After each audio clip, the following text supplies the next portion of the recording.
Back to my YouTube channel. I am Varisha. आज हम पढ़ने वाले हैं how can parties be reformed, कि पार्टीज को हम रिफॉर्म कैसे कर सकते हैं, उनको चेंज कैसे कर सकते हैं। ठीक है, अब चेंज क्यों करना है, हमने पिछले वाले वीडियो में ये पढ़ा था कि क्या क्या चैलेंजेस फेस करने पड़ते हैं पॉलिटिकल पार्टी को। ठीक है, तो अब वो वाले चैलेंजेस हमने 4 चैलेंजेस पढ़े थे। Basically lack of internal democracy, second हमने पढ़ा था मीनिंगफुल चॉइस ऑफर नहीं करती पॉलिटिकल पार्टीज, थर्ड हमने देखा था मनी एंड मसल पावर बहुत ज्यादा बढ़ गई है, और फोर्थ हमने देखा था डायनेस्टिक सक्सेशन की, जो मतलब एक लीडर बन जाते हैं फिर उनकी फैमिली ही उस राजगद्दी पर, लीडर वाली गद्दी पर बैठी रहती है। ठीक है, वो किसी और को अपनी सीट नहीं देते। ठीक है, तो 4 चैलेंजेस थे, तो उनको रिफॉर्म करने की बारी आई है इस टॉपिक में। ठीक है, हमने देखा था कि 4 चैलेंजेस हैं जो पॉलिटिकल पार्टीज जो है फेस करती है टाइम टू टाइम या फिर रेगुलरली। ठीक है, अब उन चैलेंजेस को कैसे हम बदल सकते हैं, ठीक है, उन चैलेंजेस को कैसे हम ठीक कर सकते हैं, उसके लिए कुछ सजेशंस दिए हैं और कुछ एफर्ट्स गवर्नमेंट ने करे हैं। ठीक है, तो उन चीजों को हम पढ़ने वाले हैं इस टॉपिक के अंदर। स्टार्ट करते हैं। Now the question is, parties need to reform but are they willing to reform?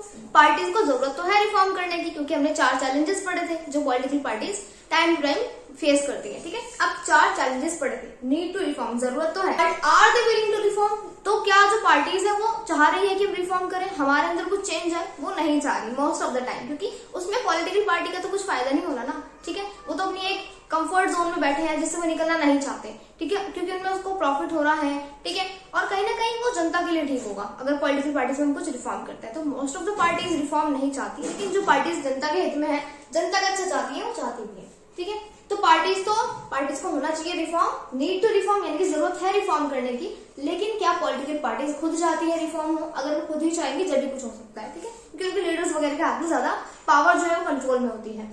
Efforts and suggestions to reform political parties. अब कुछ तो है एफर्ट्स जो गवर्नमेंट मतलब पहले ही एफर्ट कर चुकी है पॉलिटिकल पार्टीज को सुधारने के लिए, तो कुछ एफर्ट्स तो हम पढ़ेंगे जो मतलब जो लॉ इम्प्लाई हो चुका है, इम्प्लीमेंट हो चुका है, और कुछ है सजेशंस जो मतलब पॉलिटिकल पार्टीज को करने चाहिए अपने आप को रिफॉर्म करने के लिए।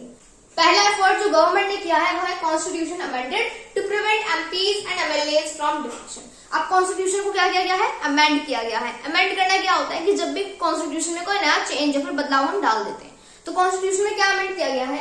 To prevent MPs and MLAs from defection, ताकि जो एमपीज हैं जो मतलब पॉलिटिकल पार्टीज वगैरह के अंदर होते हैं, और एमएलएज वगैरह जो है उन्हें डिफेक्शन से बचाया जा सके, कंट्रोल करा जा सके, उन्हें प्रिवेंट किया जा सके। अब डिफेक्शन होती क्या चीज है? Changing party allegiance from the party in which a person got elected to a different party in order to become ministers or for cash rewards. तो डिफेक्शन को समझने के लिए यहाँ पर 2 एग्जांपल्स लेते हैं। समझ लो एक पॉलिटिकल पार्टी है बीजेपी और दूसरी पॉलिटिकल पार्टी है कांग्रेस। ठीक है, अब यहाँ पर जो दोनों पार्टीज है, समझ लो एक कैंडिडेट था या फिर एक पॉलिटिकल लीडर थे। ठीक है, वो पहले बीजेपी से इलेक्ट होकर मतलब बीजेपी के लीडर बने थे, पॉलिटिकल लीडर। अब क्या होता है, वो दूसरी पार्टी में यानी कि कांग्रेस की पार्टी में चेंज कर लेते हैं। ठीक है, अब क्यों करते हैं? या तो सिर्फ वो पैसे की वजह से करते हैं। ठीक है, या तो मिनिस्टर्स बनने के लिए या फिर कुछ कैश रिवॉर्ड्स के लिए, यानी कि कांग्रेस उन्हें बोल सकती है कि भाई आप अच्छे मिनिस्टर हो, हमारे यहाँ पर आओ, तो हम आपको ये वाली सीट दे सकते हैं, आपको मिनिस्टर बना सकते हैं, तो फिर हम आपको कुछ कैश वगैरह रिवॉर्ड्स देंगे। ठीक है, तो या तो इस चीज की वजह से होता है, कैश रिवॉर्ड्स की वजह से, या फिर मिनिस्टर्स बनने के लिए। तो ये जो डिफेक्शन है एक पार्टी से, जिस पार्टी में वो इलेक्ट हुए थे, उससे दूसरी पार्टी में मूव ऑन कर जाना, यानी कि चले जाना। ठीक है, उस चीज को बोलते हैं डिफेक्शन। अब नया लॉ क्या बना है, जिसने क्या करा है, मतलब जो हमारा कॉन्स्टिट्यूशन है वो अमेंड किया गया है, जिसमें कि ये जो डिफेक्शन वाला प्रोसेस है ये थोड़ा हार्ड कर दिया गया है। मतलब पूरी तरह तो जो डिफेक्शन है उसको बंद नहीं किया गया। अगर बहुत सारे जो मेंबर्स हैं एक पार्टी से दूसरे पार्टी में जा रहे हैं, तो इसका मतलब तो है कि अधिकतर लोग उस पार्टी से दुखी है। ठीक है, कुछ ना कुछ उसकी गलत पॉलिसीज, नीतियां वगैरह है। ठीक है, लेकिन अगर एक या फिर 2 इंसान जा रहे हैं, तो इसका मतलब वो सिर्फ पैसे वगैरह के लिए या फिर कुछ मिनिस्टर्स वगैरह बनने के लिए दूसरी पार्टी में मूव ऑन कर रहे हैं। तो किसी 1-2 इंसान का मूव ऑन हो जाना तो बिल्कुल मना है, बिल्कुल मतलब कॉन्स्टिट्यूशन ने अमेंड किया है कि बिल्कुल नहीं होगा। ठीक है, ऐसा डिफेक्शन बिल्कुल मना कर दिया है हमारे कॉन्स्टिट्यूशन ने। लेकिन जो हमारी अगर बहुत सारे जो उस पार्टी के लीडर्स हैं, बहुत सारे जो उस पार्टी के मेंबर्स हैं, वो दूसरी पार्टी में मूव ऑन कर रहे हैं, उसका मतलब है कि उस पार्टी में कुछ ना कुछ कमी है, कुछ ना कुछ गलत उसकी नीतियां हैं, तो फिर मूव ऑन कर सकते हैं। ठीक है, यानी एमएलए और एमपी चेंजेस पार्टी। अगर कोई भी एमएलए या फिर एमपी फिर जो है पार्टी को अपनी पार्टी से दूसरी पार्टी में जाते हैं, अपनी पार्टी को चेंज करते हैं, ही और she will lose the seat in the legislature, उनकी सीट खो जाएगी। ठीक है, तो इसीलिए वो क्या करेंगे, मूव ऑन नहीं करेंगे, डिफेक्शन नहीं करेंगे। At the same time this has made any dissent even more difficult, लेकिन इससे कहीं ना कहीं थोड़ी डिफिकल्टी भी आई है। समझ लो कोई इंसान बिल्कुल ही दुखी है, वो किसी रिवॉर्ड्स के चक्कर में या फिर किसी और चीज के लिए या फिर मिनिस्टर्स बनने के लिए वो किसी और पार्टी में मूव ऑन नहीं कर रहा, बल्कि उसकी पार्टी में ही कुछ गलत पॉलिसीज हैं, कुछ गलत प्रोग्राम्स हैं, इसीलिए वो दूसरी पार्टी में मूव ऑन कर रहा है। तो उसके लिए भी डिफिकल्ट बन जाएगा, उसे बहुत ज्यादा प्रूव करना पड़ेगा दूसरी पार्टी में मूव ऑन करने के लिए। ठीक है, तो पहला क्या एफर्ट है कि कॉन्स्टिट्यूशन ने अमेंड किया है, अमेंडमेंट लाई है कुछ, जिसमें क्या है कि एमपीज और एमएलए मतलब ज्यादातर जो लोग मिलकर डिफेक्शन कर रहे हैं तो हो सकता है, और थोड़ा बहुत ही डिफिकल्ट हो चुका है डिफेक्शन का प्रोसेस, ठीक है। दूसरा एफर्ट गवर्नमेंट ने क्या करा है, to reduce the influence of money and muscle power, ठीक है।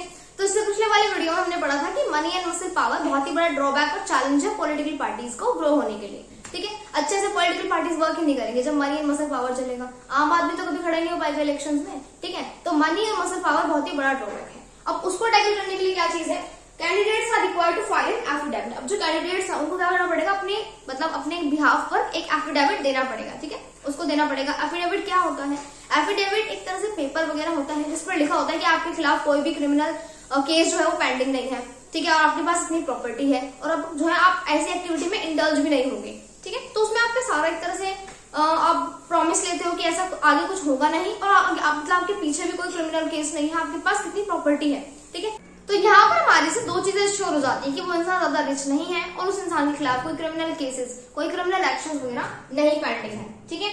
अब यहाँ पर एक प्रॉब्लम है, ठीक है। हर इसमें जो है ना थोड़ी बहुत प्रॉब्लम आ रही है, इसमें क्या था थोड़ा डिफिकल्ट हो जाता है, और इसमें क्या है, इसमें भी एक प्रॉब्लम है, उसको देखते हैं। No system of checks if the information is true और नॉट। कोई भी सिस्टम उन्होंने चेक्स वगैरह का नहीं रखा हुआ कि वो इन्फॉर्मेशन ठीक भी है या फिर नहीं। एक इंसान, एक कैंडिडेट ने एफिडेविट दे दिया, फाइल कर दिया कि भाई लो मेरा एफिडेविट, ठीक है। अब जो वहां पर मिनिस्टर वगैरह बैठे ना उसको चेक नहीं करते कि भाई इतनी ही प्रॉपर्टी है कि नहीं, इतना ही उनके पास पैसा है कि नहीं, ठीक। और वो ये भी चेक नहीं करते कि अच्छे से कोई क्रिमिनल केसेस, कोई क्रिमिनल एक्शन वगैरह पेंडिंग है कि नहीं, ठीक है। तो नो सिस्टम ऑफ चेक्स की वजह से थोड़ा जो सिस्टम है, ये जो थोड़ा हमने देखा पॉइंट एफर्ट जो है थोड़ा खराब हो जाता है, या फिर थोड़ा इसका जो इन्फ्लुएंस है वो कम हो जाता है, ठीक है। तो इतना अच्छे से वर्क नहीं करता है। तीसरा एफर्ट क्या है जो हमारी गवर्नमेंट ने करा है, वो है इलेक्शन कमीशन ने मैंडेटरी कर दिया है for political parties to hold their organisation election and file their income tax returns, ठीक है। अब हमने एक और ड्रॉबैक देखा था, वो था लैक ऑफ इंटरनल डेमोक्रेसी की। अंदर अंदर तो मतलब बाहर तो ये डेमोक्रेसी क्या फॉलो कराएंगे, पॉलिटिकल पार्टीज के अंदर ही इंटरनल डेमोक्रेसी की कमी होती है, ठीक है। तो अब मैंडेटरी क्या कर दिया गया है, पॉलिटिकल पार्टीज को ऑर्गेनाइजेशनल इलेक्शंस यानी कि अच्छे से ऑर्गेनाइज करके इलेक्शंस कंफर्म कराने हैं, इलेक्शंस कंडक्ट कराने हैं, कोई उनमें करप्शन नहीं होगा, ठीक है। And file their income tax returns, और उनको अपने इनकम टैक्स रिटर्न्स को भी फाइल करना है। लेकिन इसमें क्या है, इसमें भी एक ड्रॉबैक है, नियर फॉर्मेलिटी, यानी कि अधिकतर जो है फॉर्मेलिटी होती है, इसमें कोई अच्छा चेंज नहीं होगा। तो फिर जो लीडर्स हैं वो सिर्फ फॉर्मेलिटी करने के लिए दिखा देते हैं ये सारी चीजें कि भाई हाँ हमने ऑर्गेनाइजेशन इलेक्शंस किए, अपने इनकम टैक्स रिटर्न्स भी करे हैं, लेकिन अच्छे से फॉलो नहीं करते, ठीक है। यहाँ पर हमने क्या देखे हैं, 3 एफर्ट्स देखे हैं। अभी हमने सजेशंस नहीं देखे, 3 एफर्ट्स जो गवर्नमेंट फॉलो कर चुकी है। अब क्या करने चाहिए गवर्नमेंट को, उनको देखेंगे हम नेक्स्ट पेज पर, ठीक है।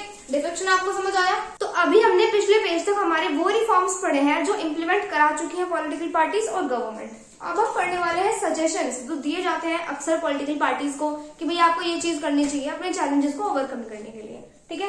तो हम पढ़ेंगे उन सजेशंस के बारे में जो पॉलिटिकल पार्टीज को दिए जाते हैं अपने आप को रिफॉर्म करने के लिए। पहला सजेशन है, a law should be made to regulate the internal affairs of political parties. It should made compulsory for political parties to maintain a register of its members, follow its own constitution, to act as a judge in case of party disputes etc, ठीक है। तो एक law बनना चाहिए कि जो political parties है ना वो अपना इनके अंदर इंटरनल अफेयर्स चल रहे हैं उनको अच्छे से रेगुलेट करें, मेंटेन करें। जैसे कि वो अपने रजिस्टर बनाए, जिससे कि मतलब जो सारे मेंबर्स हैं पॉलिटिकल पार्टीज में उनके नाम लिखे, ठीक है। मीटिंग्स वगैरह करें रेगुलरली टाइम टू टाइम, ठीक है। और अपना खुद का कॉन्स्टिट्यूशन बनाए, यानी कि अगर कभी भी कोई डिस्प्यूट वगैरह राइज हो जाता है तो उस कॉन्स्टिट्यूशन से, मतलब कॉन्स्टिट्यूशन बनाने का मतलब ये नहीं है उनको खुद से एक बड़ा सा कॉन्स्टिट्यूशन ड्राफ्ट करना है, मतलब सीधा सा ये है कि वो उस कॉन्स्टिट्यूशन को फॉलो करें, ठीक है। जैसा मतलब वो कॉन्स्टिट्यूशन सिटीजन्स को फॉलो कराना चाहते हैं, डेमोक्रेसी लाना चाहते हैं, वो अपने अंदर भी करें, इंटरनल डेमोक्रेसी, ठीक है। टू एक्ट एज अ जज in case of party disputes, और अगर पार्टी के अंदर कुछ भी डिस्प्यूट्स, लड़ाई वगैरह हो जाती है तो पॉलिटिकल पार्टी के जो लीडर है वो एक जज की तरह एक्ट करें, ठीक है। तो ये कुछ नियम कानून बनने चाहिए पॉलिटिकल पार्टीज के, ताकि थोड़ी अगर हम देखें तो साइंस में थोड़ा रेगुलेट हो जाए, थोड़ा मेंटेन हो जाए, ठीक है। तो पहला लॉ ये बनना चाहिए कि पॉलिटिकल पार्टीज रेगुलेट करनी चाहिए अपने इंटरनल अफेयर्स को, और वो कंपल्सरी हो जाए कि पॉलिटिकल पार्टीज एक रजिस्टर को मेंटेन करें और अपना खुद का कॉन्स्टिट्यूशन फॉलो करें। जब भी कोई लड़ाई होए तो सारी चीजें जो है खुद ही समेट ले, मतलब किसी और के पास ना जाना पड़े, ठीक है। सेकेंड जो लॉ बनना चाहिए वो है, should be mandatory for political parties to give at least 1/3 number of tickets to women candidates, ठीक है। अक्सर क्या होता है कि वुमेन कैंडिडेट्स को ना इन लोग निग्लेक्ट कर देते हैं, बड़े बड़े जो लीडर्स वगैरह होते हैं। तो ये एक लॉ बनना चाहिए कि 1/3 जो टिकट्स है वो वुमेन कैंडिडेट्स को जाने चाहिए, ठीक है। उनका भी कुछ ना कुछ पार्टिसिपेशन होना चाहिए। थर्ड है, should be state funding of elections, government should give parties money to support their election expense, ठीक है। स्टेट फंडिंग होनी चाहिए इलेक्शंस की, यानी कि जब कोई लीडर वगैरह कोई पॉलिटिकल पार्टी एडवर्टाइज करते हैं अपनी पॉलिटिकल पार्टी को कि भैया हमारी पॉलिटिकल पार्टी है, गांव गांव जाते हैं या फिर स्टेट टू स्टेट जाते हैं अपनी पॉलिटिकल पार्टी का एडवर्टाइजमेंट करने के लिए। तो उसमें बहुत ज्यादा खर्चा होता है ना, ट्रांसपोर्टेशन के लिए पेट्रोल डीजल चाहिए होता है, ठीक है, उन्हें बैनर्स चाहिए होते हैं, पेपर चाहिए होता है, ठीक है। तो उसके लिए गवर्नमेंट को कुछ ना कुछ उन्हें पैसा देना चाहिए, ठीक है, पेपर, टेलीफोन, पेट्रोल एक्सेट्रा, और या फिर कैश देना चाहिए on the basis of the vote secured by the party in the last election. जो मतलब लास्ट इलेक्शन हुए थे उसमें उस पार्टी ने कितनी वोट्स मतलब ली थी, कितनी वोटों से वो पार्टी जीती हारी थी, जो भी था, ठीक है, वो मतलब जो वोट्स जीती थी उसके नंबर पर कैश मिलना चाहिए। तो कैश दे दो या फिर जो रिक्वायर्ड मटेरियल है वो दे दो, ताकि जो उनका एडवर्टाइजमेंट का प्रॉपर खर्चा है वो हो सके, ठीक है। तो 3 रिफॉर्म्स है जो आने चाहिए। These suggestions have not yet been accepted by political parties. ये जो सजेशंस है ना ये सिर्फ बताए गए हैं, अभी पॉलिटिकल पार्टीज ने इनमें से कोई सा भी एक सजेशन एक्सेप्ट नहीं करा है। जो पिछले पेज पर पढ़े थे वो इम्प्लीमेंट भी हो चुके हैं, ठीक है। अब यहाँ पर 2 और तरीके हैं जिनसे हम पॉलिटिकल पार्टी को और एफिशिएंट बना सकते हैं और उसमें रिफॉर्म या फिर चेंजेस ला सकते हैं। पहला तरीका है people can put pressure on political parties. हम क्या कर सकते हैं ना, जो हमारे ऑर्डिनरी सिटीजन है इंडिया के, हम पॉलिटिकल पार्टीज पर कुछ ना कुछ प्रेशर डाल सकते हैं। वैसे तो प्रेशर ग्रुप्स अलग से ही बने होते हैं, लेकिन सिटीजन अगर प्रेशर डालते हैं तो जो पॉलिटिकल पार्टी होती है ना वो अच्छे से काम करना चालू हो जाती है, ठीक है। तो लोगों को प्रेशर डालना चाहिए पॉलिटिकल पार्टीज पर। एग्जाम्पल हो गए पेटिशन, पब्लिसिटी और एजिटेशन, यानी कि मूवमेंट्स वगैरह होने चाहिए, पेटिशन डालनी चाहिए कोर्ट में, ठीक है। ये कुछ एग्जाम्पल हो गए जिनसे कि हम जो है पॉलिटिकल पार्टीज पर प्रेशर डाल सकते हैं।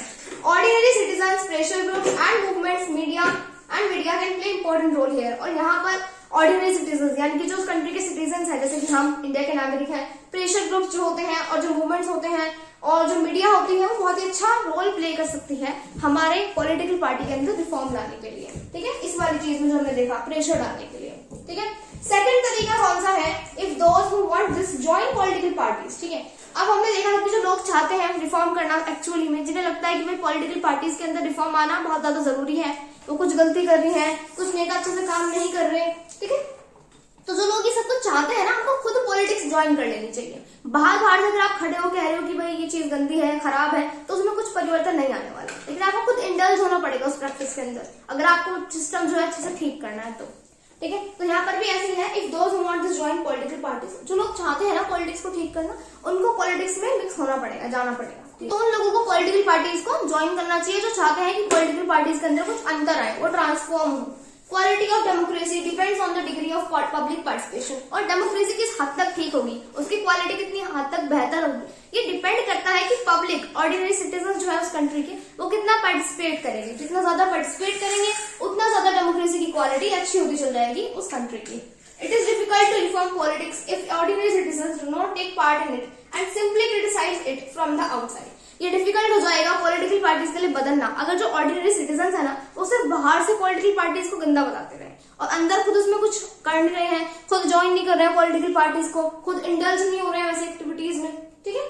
तो it is difficult to reform political parties if ordinary citizen do not take part in it. अगर हम जैसे ऑर्डिनरी सिटीजन पॉलिटिकल पार्टीज में पार्ट ही नहीं लेंगे एंड सिंपली क्रिटिसाइज इट, और हम सिर्फ सिंपली क्रिटिसाइज करेंगे पॉलिटिकल पार्टीज को फ्रॉम द आउटसाइड, सिर्फ बाहर से, ठीक है। सो आई होप आपको आज का topic how can parties be reformed अच्छे से समझ आ गया होगा।